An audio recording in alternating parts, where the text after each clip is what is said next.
Menurut kalian, ilmu pengetahuan itu ditemukan atau diciptakan? Jawabannya bukan diciptakan, tapi ilmu pengetahuan itu sebenarnya ditemukan. Tapi tunggu dulu. Terus, kalau gitu, di mana semua ilmu yang kita temukan dikumpulin dan diturunin ke kita? Kalau kita tahunya sains asalnya dari tempat-tempat ini aja, sebenarnya kita salah.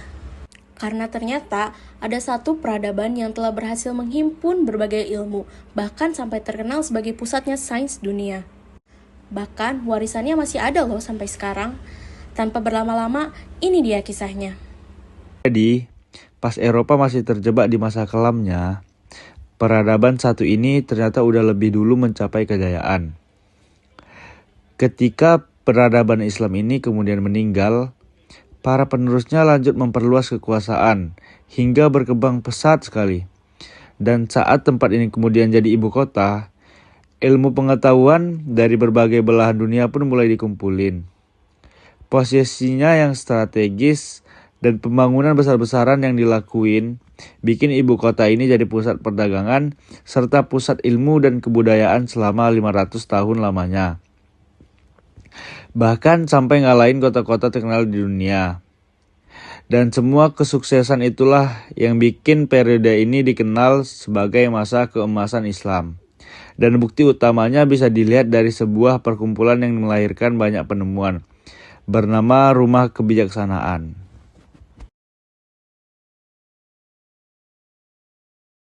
Tempat apakah itu? Jadi bayangin, tempat ini adalah tempat nongkrongnya orang-orang pintar dan bijaksana. Dan sejak sang pemimpin naik kekuasaan, tempat ini pun jadi semakin maju. Sampai puncaknya, muncullah gerakan intelektual yang ibaratnya jadi jantungnya perkumpulan ini.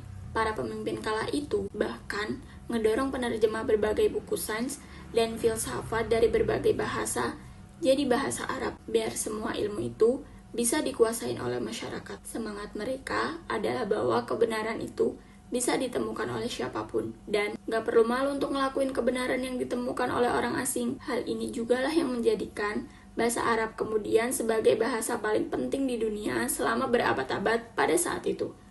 Dan iya, semua itu terjadi sebelum adanya Google Translate. Makanya, pada masanya, Rumah Kebijaksanaan dikenal sebagai pusat sains, yang salah satu isinya itu adalah perpustakaan terbesar di dunia.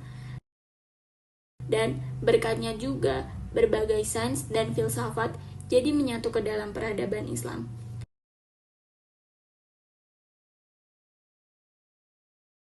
Hingga akhirnya lahirlah tokoh-tokoh yang buah pemikirannya kita warisi sekarang lewat guru-guru kita saat ini. Tapi pertanyaannya, memang apa rahasia mereka? Kenapa sang rumah kebijaksanaan ini bisa semaju itu pada masanya? Kalau bisa dibilang kuncinya satu, karena penuh semangat buat mencari kebenaran. Mereka itu nggak ngebedain siapa yang nemuin kebenaran itu. Ya, jadi ilmuwan dan orang-orang bijaksana di sana itu, mereka itu suku dan agamanya beragam. Dan berkat merangkul perbedaan inilah mereka bisa menemukan berbagai ilmu pengetahuan. Kenapa gitu? Karena, seperti kata filsuf Islam pertama ini, semangat intelektual Islam itu adalah semangat mencari hakikat kebenaran. Dan kebenaran bisa ditemukan oleh siapapun. Coba aja dulu, orang-orang di sana tertutup dan diskriminatif. Peradaban Islam mungkin pada saat itu nggak bisa mencapai masa keemasannya. Jadi, itulah jawaban di balik Rumah Kebijaksanaan. Keterbukaan buat sama-sama belajar meskipun berbeda latar belakang, suku, dan agama, bikin mereka berhasil jadi pusat sains sedunia. Dan tentu aja inilah yang kita harus tiru di keseharian kita, terutama di tempat kita nyari ilmu. Karena kita juga kayak mereka, terdiri dari beragam suku dan agama. Dan keragaman inilah yang jadi aset yang perlu kita maksimalkan buat mencerdaskan kita. Makanya rangkul mereka yang berbeda dan kita akan jadi lebih kaya akan sudut pandang dan wawasan. Kemudian, muncullah tokoh-tokoh Islam yang memiliki semangat berijtihad dan mengembangkan berbagai ilmu pengetahuan.